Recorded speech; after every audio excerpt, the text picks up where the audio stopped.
Buenos días.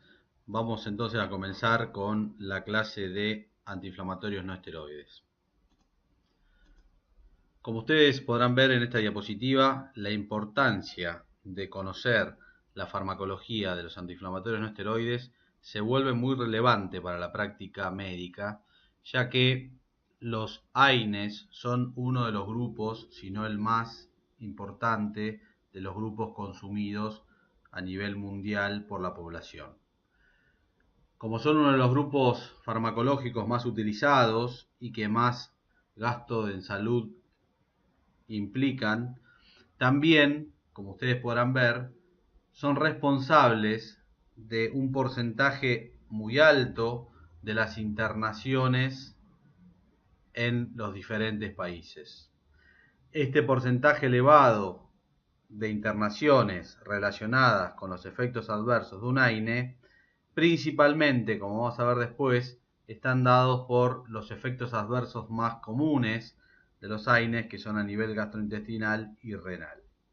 Por lo tanto, conocer la farmacología de los AINES es muy relevante independientemente de la especialidad que ustedes vayan a hacer.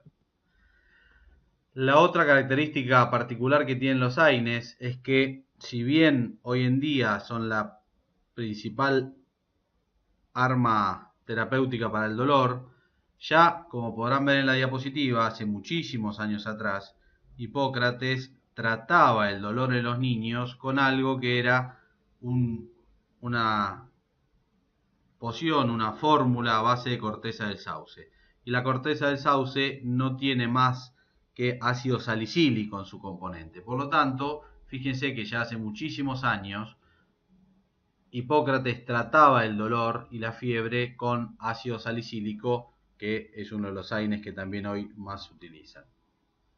Posteriormente, a lo largo de los años, se logra descubrir y sintetizar la fórmula. Hoffman, que fue uno de los fundadores del laboratorio Roche en el siglo XIX, sintetiza el ácido acetil salicílico, la clásica aspirina, que posteriormente también en el siglo XIX Bayer la introduce en el mercado. A partir de ahí comienza la historia de los antiinflamatorios no esteroides. Recién en el siglo XX, en la década del 60, se empiezan a descubrir los mecanismos que generaban las propiedades antiinflamatorias y el mecanismo de acción específico sobre las prostaglandinas de los AINES.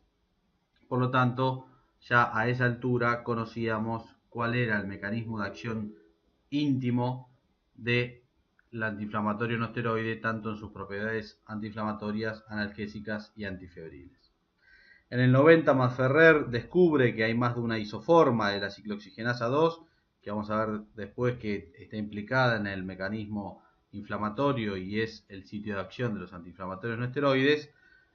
En este momento, cuando aparece la ciclooxigenasa 2, parecía que cambiaba un poco la historia de la tolerancia, sobre todo a nivel de efecto adverso de los AINES, pero como vamos a ver posteriormente, se vio que la COX-2 también cumplía funciones fisiológicas muy importantes, por lo tanto, dejó de ser un target específico para el tratamiento de la inflamación y pasó a ser un conocimiento interesante desde el punto de vista farmacológico, pero ya no desde el punto de vista terapéutico, una ventaja clara.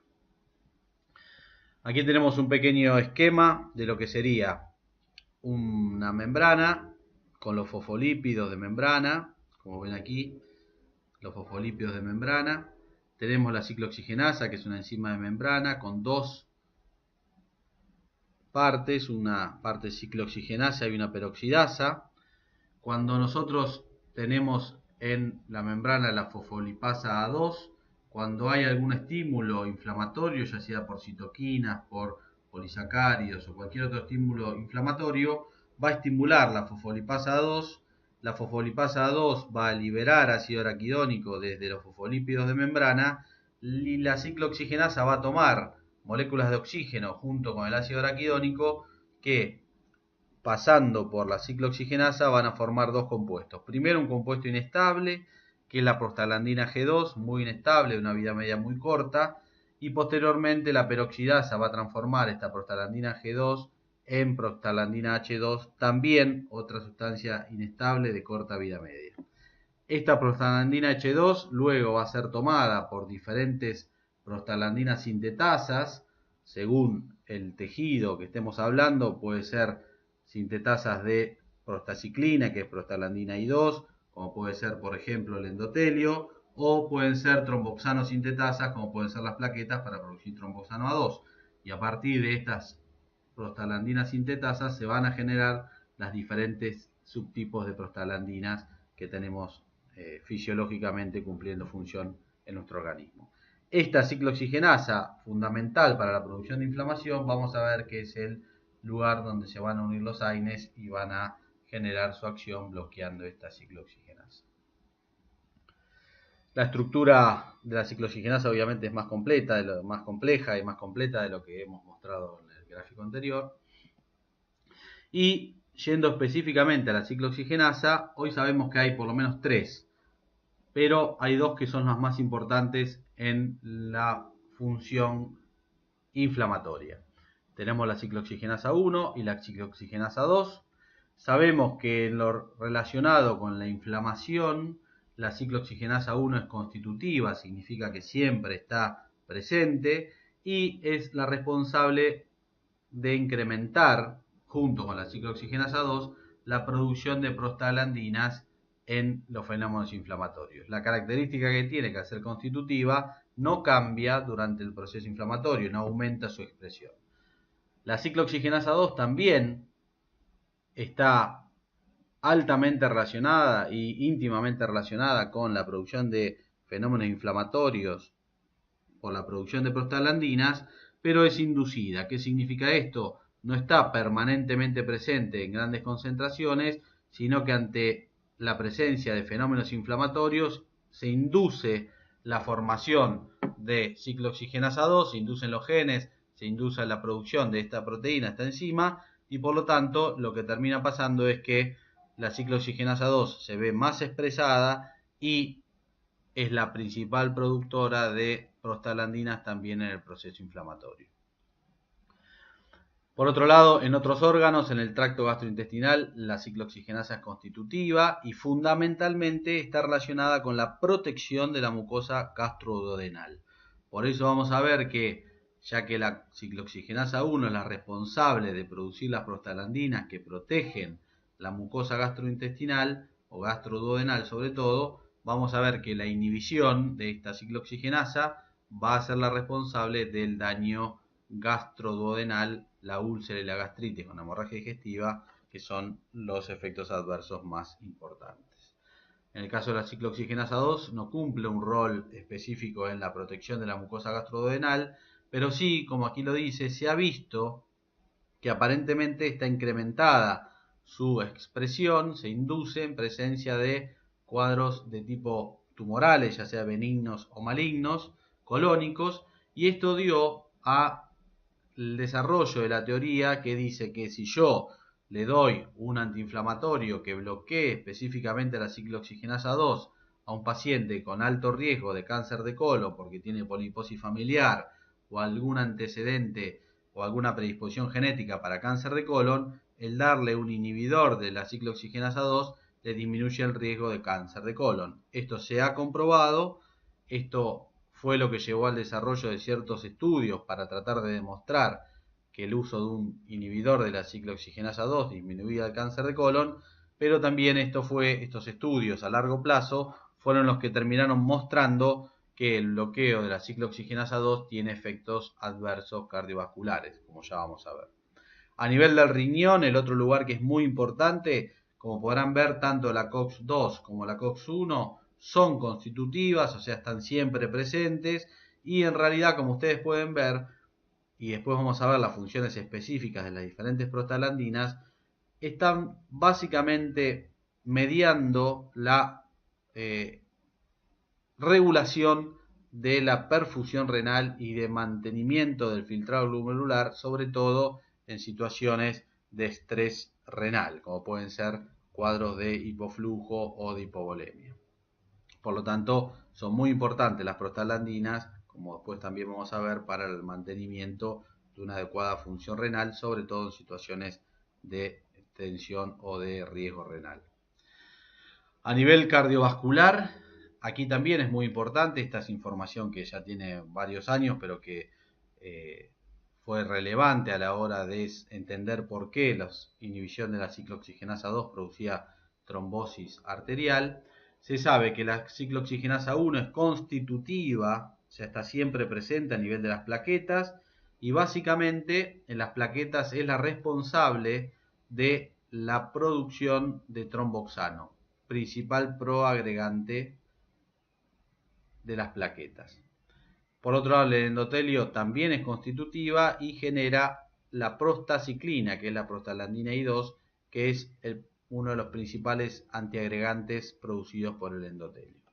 La ciclooxigenasa 2, por otro lado, es constitutiva, también está siempre presente y produce también prostaciclina. Fundamentalmente en el endotelio parece ser la ciclooxigenasa 2 y se ve muy inducida, o sea, aumenta su expresión en fenómenos de aterosclerosis y vasculitis, o sea, cuando hay daño endotelial. Esto sería la base por la cual se cree que en cuadros de riesgo vascular, pacientes con aterosclerosis o vasculitis, que tienen daño endotelial y que tienen más riesgo de trombosis arterial, la inducción de la ciclooxigenasa 2 permitiría mayor producción de prostaciclina y mayor efecto antiagregante. Por ello, cuando yo la bloqueo en forma selectiva con un inhibidor de la ciclooxigenasa 2, estoy bloqueando este efecto antiagregante, por lo tanto, favorezco la agregación plaquetaria. ¿Por qué? Porque la plaqueta, como tiene COX-1, no va a quedar inhibida. Si inhibo específicamente a la COX-2, lo que hago es sacar el efecto antiagregante y este sería el mecanismo por el cual los inhibidores selectivos de la COX-2 generaron aumento de los eventos cardiovasculares que llevaron a muchos de ellos discontinuarse del mercado. Por otro lado, también cumple un rol a nivel reproductivo y a nivel hueso, pero en este caso, para lo que a nosotros nos interesa, es un dato menor. Como dijimos, lo otro que tenemos que ver son las funciones de las diferentes prostaglandinas en los diferentes órganos. De esta forma nosotros vamos a poder entender, si sabemos cuáles son las funciones de las prostaglandinas en los diferentes órganos, vamos a entender perfectamente qué efectos colaterales vamos a tener si con un AINE inhibimos la producción de prostaglandinas, qué efectos adversos o qué efectos terapéuticos.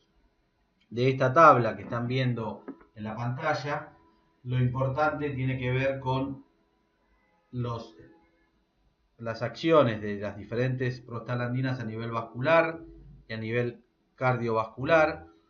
Sepamos que la inflamación, básicamente las más importantes son las prostaglandina E2 y la I2. La F2 es más importante en el útero grávido, pero en inflamación tenemos la I2, que es la prostaciclina, la I2 también es prostaciclina, y la E2. Por otro lado, el tromboxano A2, que como dijimos, es producido por las plaquetas y básicamente el efecto tiene que ver con el efecto proagregante plaquetario. Si nosotros vemos a nivel vascular, veamos que tanto la prostaglandina E2 como la I2 van a producir relajación vascular y aumento de la permeabilidad. Son vasodilatadoras, ambas dos, y aumentan la permeabilidad vascular. Esto va a generar dos de los signos más clásicos de la tríada inflamatoria de Virchow, que son el rubor, que está dado por la relajación y el aumento del flujo local, el calor, que está dado también por el aumento del flujo plasmático en la zona de inflamación, por eso tenemos calor, aumento de la temperatura y rubor, y la permeabilidad vascular que generan el aumento de la permeabilidad vascular que genera las prostaglandinas E2 e I2, lo que van a hacer es favorecer la aparición de edema, y eso genera el tumor o la hinchazón, digamos, el aumento del edema genera que el tejido inflamado se inflame y genere hinchazón y aumento del tamaño local, básicamente por la aparición de edema. Entonces, tanto la prostaglandina E2 como la I2 generan relajación vascular, vasodilatación, aumento del flujo vascular y aumento de la permeabilidad. Eso lleva a la aparición de ruboración, calor y edema con la tumoración clásica de un sitio inflamatorio. A nivel de la sangre, como dijimos antes, tenemos la prostaglandina E2, también es antiagregante plaquetario y aumenta la llegada de células inflamatorias, sobre todo neutrófilos, a la zona de inflamación. La prostaglandina I2 también es, como dijimos, es antiagregante plaquetaria. Y el tromboxano, como dijimos, es el principal proagregante plaquetario, o sea, aumenta la agregación plaquetaria. A nivel del flujo renal, como también algo mencionamos, fíjense que tanto la prostaglandina E2 como la I2 generan aumento del flujo sanguíneo, aumento de la diuresis, aumento de la secreción de renina. Mecanismos muy importantes a la hora de cuadros en los cuales el riñón tiene un déficit de flujo real, ya sea por una hemorragia, deshidratación o un flujo efectivo, como puede ser un cuadro ascítico hematoso, donde la hipovolemia real o relativa genera una disminución del flujo sanguíneo renal, por lo tanto ahí se activa la producción de prostaglandinas que mantienen el flujo renal en esas condiciones. Por eso, si yo bloqueo con un antiinflamatorio la producción de estas prostaglandinas, vamos a ver que uno de los efectos adversos que puede generar es el desencadenamiento de insuficiencia renal aguda o deterioro renal. ¿Por qué? Porque le estoy quitando al riñón su principal mecanismo de defensa. Y a nivel digestivo, como también algo mencionamos, dijimos que la constitutiva era la ciclooxigenasa 1 y que producía básicamente un fenómeno de protección de la mucosa gastroduodenal. ¿Por qué? Básicamente, como ustedes pueden ver, la prostaglandina E2 disminuye la producción de ácido clorhídrico, por lo tanto disminuye la posibilidad de que el ácido dañe la mucosa, aumenta la producción de moco, el moco protege, es una capa que protege a la mucosa de la acción del ácido, aumenta la secreción de líquidos y el flujo en la mucosa, por lo tanto el poco ácido o los pocos protones que atraviesan la mucosa rápidamente son limpiados por el aumento del flujo local, por lo tanto son todos mecanismos, la disminución de la producción ácida, el aumento de la producción de moco y el aumento del flujo de la mucosa, son todos mecanismos de protección que se generan con la producción de prostaglandina E2.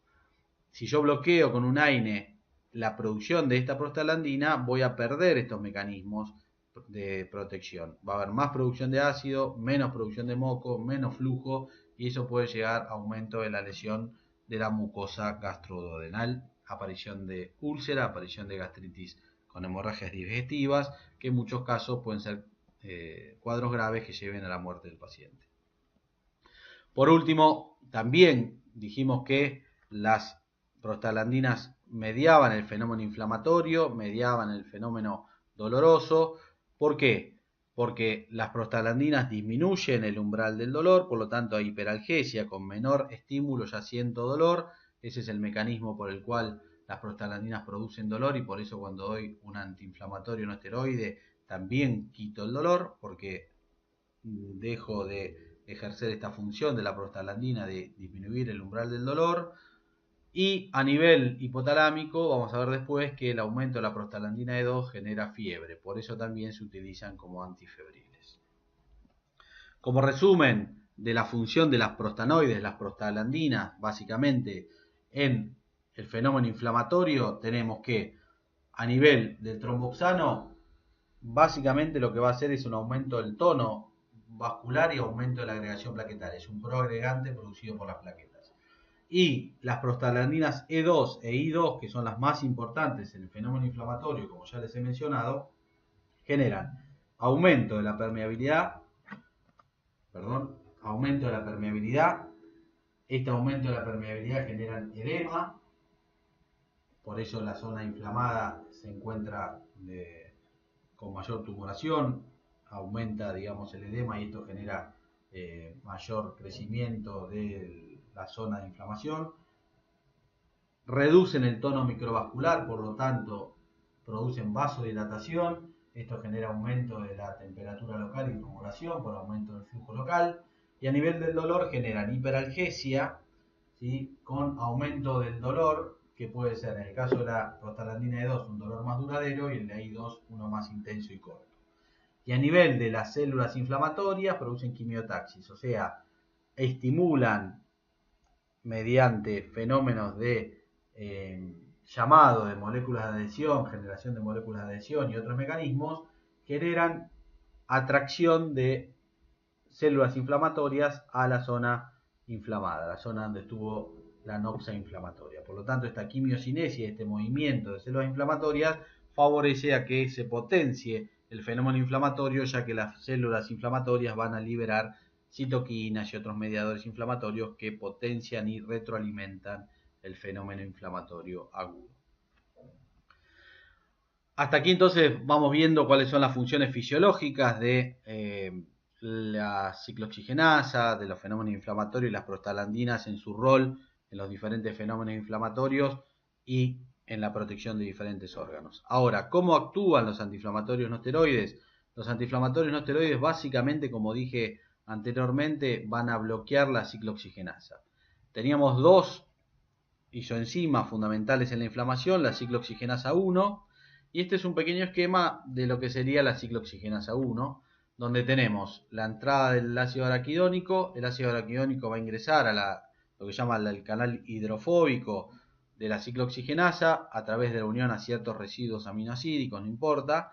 Esta ciclooxigenasa va a generar prostaglandina G2 muy inestable, que va a ser tomada por la peroxidasa a producir la otra prostaglandina inestable, que es la H2, que rápidamente es tomada por las sintetasas para producir los diferentes subtipos de prostaglandinas. Los AINES van a bloquear, como vemos aquí, esta ciclooxigenasa. En el caso de la ciclooxigenasa 1, es diferente la estructura de la ciclooxigenasa 2 y por eso podemos tener drogas que son selectivas de la 1 y otras que bloquean tanto la 1 a la 2, o drogas que son selectivas de la 2. ¿Por qué se produce esto? Básicamente porque la molécula de la droga antiinflamatoria tiene que tener la capacidad de bloquear la entrada del ácido araquidónico a este canal hidrofóbico. En el caso de los AINES que bloquean a la COX-1, que tienen esa capacidad, tienen un tamaño molecular que les permite ingresar y unirse a los residuos aminoácidos para bloquear perfectamente la entrada del canal hidrofóbico. Por su peso molecular esto lo permite. En cambio, las moléculas que son inhibidores selectivos de la COX-2 no van a poder bloquear la ciclooxigenasa 1 porque su tamaño molecular es más grande, por lo tanto no pueden ingresar a la zona del canal hidrofóbico para unirse en forma adecuada a los residuos aminoácidos y bloquearlos. Entonces yo puedo bloquear en forma selectiva la ciclooxigenasa 1, sí, como podría con moléculas que tengan un tamaño molecular lo suficientemente pequeño como para ingresar al canal hidrofóbico y bloquearlo.